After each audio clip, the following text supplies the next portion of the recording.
This is my ex-Army 1965 Land Rover Series 2A. It was in the British Army of the Rhine ferrying soldiers around in its military life. Now it's blue and it takes me to the pub and other exciting places. Today I'm going to be replacing my carburettor on this Land Rover. It's currently fitted with an aftermarket 50 quid one, which is made, I think it's made by Britpart, and I want to fit a nice Weber one, so yeah, it's still an aftermarket thing, but it's a better quality, hopefully, and it will suit me better. This one, the accelerator pump doesn't work very well, it seems anyway. And also it's part of my sort of next stage of working on this car, which is also to do with replacing all the fuel lines and things like that. So anyway, yeah, here we go. We're outside today, and I've got a kit to replace it. So fingers crossed I'll be able to do it in a few minutes. I'm not changing anything else. I'm not changing the fuel lines or anything. I'm just gonna go for it. So see how it gets on.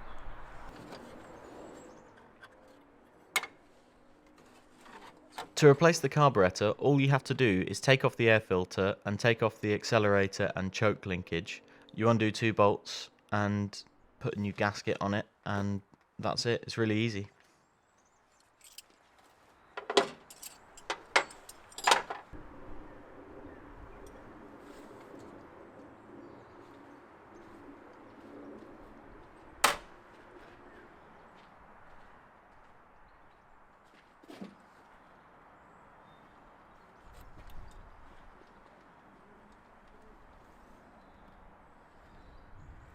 I don't actually know what carb this would have originally had. It has what it looks like an adapter plate underneath where it sits on top of the inlet manifold. So presumably the original one had a different base or was oriented in a different direction. I need to look that up.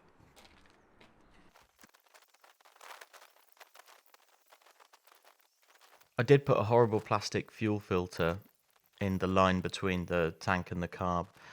I'm replacing the fuel lines eventually, and I've had a bit of a trouble with blockages in the past, or debris, I guess. So I find these fuel filters are a bit pants, but hopefully it will save the carb from getting anything in it. Hopefully it'll be fine until I replace all the fuel lines, and then I won't have a filter there. I'll probably put one.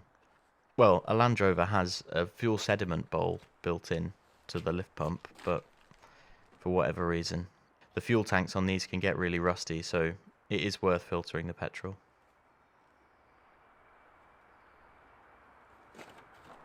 Okay, so new carburettor's fitted. I've got it all plumbed in. Connections are good. Doesn't look like there's going to be any leaks right now, but I'm about to redo all the fuel lines, so I'm happy with them as they are at the minute. But I'm going to replace them all anyway in the future.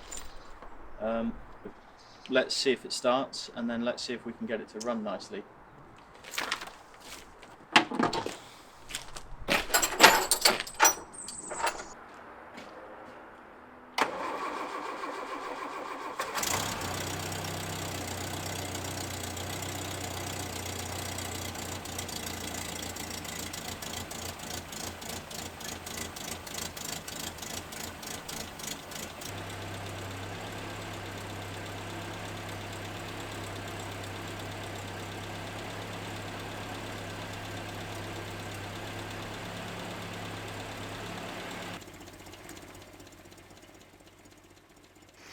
Now I'm adjusting it up. I do keep a high idle because I want it to have decent oil pressure. That means it runs quite rich, but I think we can all get over that.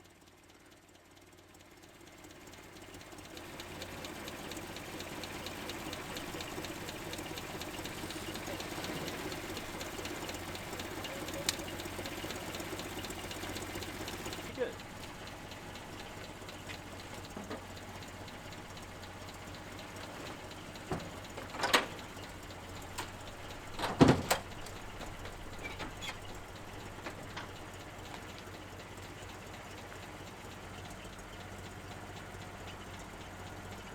Just take it for a little spin.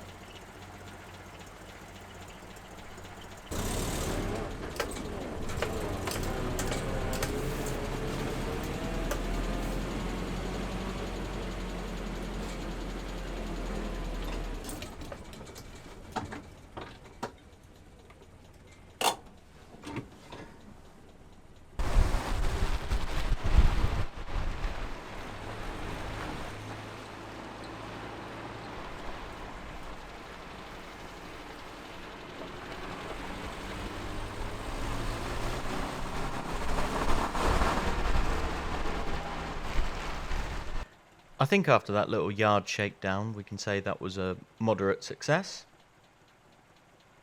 Now it's time to deal with that noise. Hear that tapping noise? That's the next thing on the list. I think there's well, you can hear it's a rocker. Maybe it's just out of adjustment, could be. Or the rocker shaft could be worn, hope not. Yeah, that is something that I need to get into. Okay, so today we're going to be adjusting the valve tappets on this Land Rover. Pretty self-explanatory, but I'm going to film it and probably just commentate on it. So, fitted this new carburettor, works well. I've got to take the air filter off, take the rocker cover off. I've already disconnected the battery, and then use a handle to turn the engine over and adjust the tappets.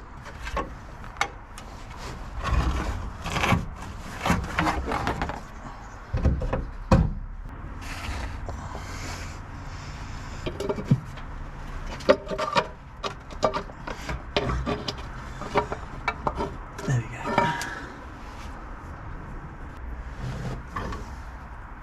God, she runs rich. That's not that surprising, to be fair.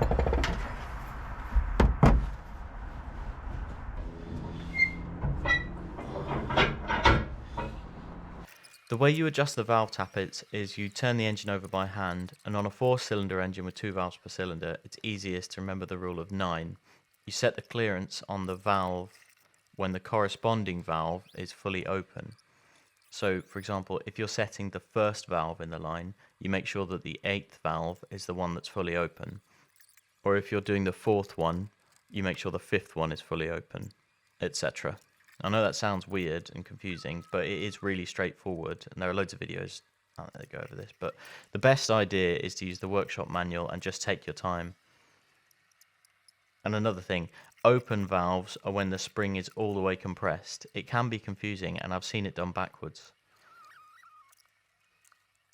The valve clearances should be 10 thou. A 9 thou gauge should slip through easily, and an 11 thou gauge should not be able to go through. That's when you know you've got it right.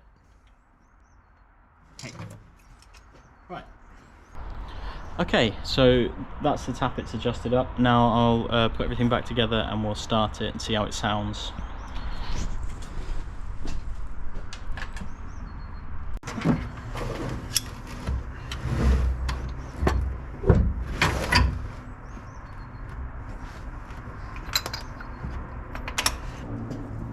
Okay, I'll start it with the valve cover off to begin with. Choke.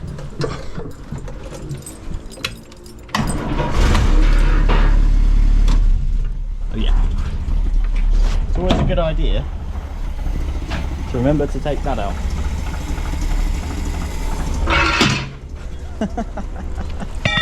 God, that's always a worry.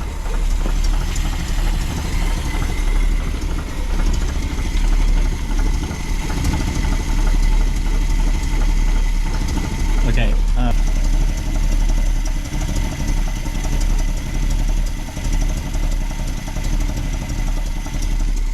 I always forget to take that starting handle out whenever I do anything like that. It's one of my many flaws, but it always scares me like I've messed something up big time. It's quite nice when it's not that. The sound of how it sounded before, if I can find a good clip. I'll play that now.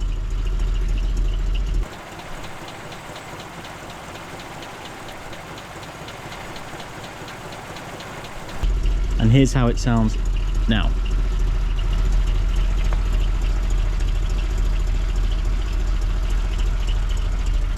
So hopefully you'll be able to hear the difference. Yeah, that's was a lot easier than it could have been.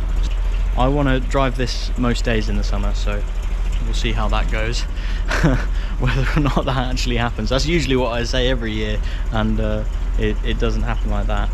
Every weekend, I would take every weekend, but yeah.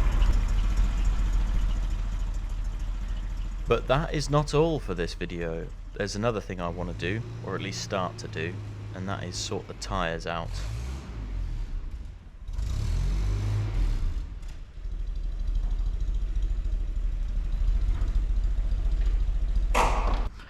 The task at hand today is to take these temporary wheels off of this Land Rover, put its original wheels back on, put the spare tyres in the boot, and then eventually go get the tyres put on. Tyre sizes in Land Rovers is an interesting one. This came with 750 R16s rather than 650s or 6, which were fitted to long wheelbase Land Rovers, and I think the Army used them as standard. The original speedometer for my one is for 750s, because obviously the size of the wheel affects how your speedometer works. I've got a set of Avon Rangemasters I bought before they stopped making them, which are 750s. I like having larger tyres, because I do a lot of driving on the road rather than off-road. I think all Land Rovers look better on 750 profiles rather than 6.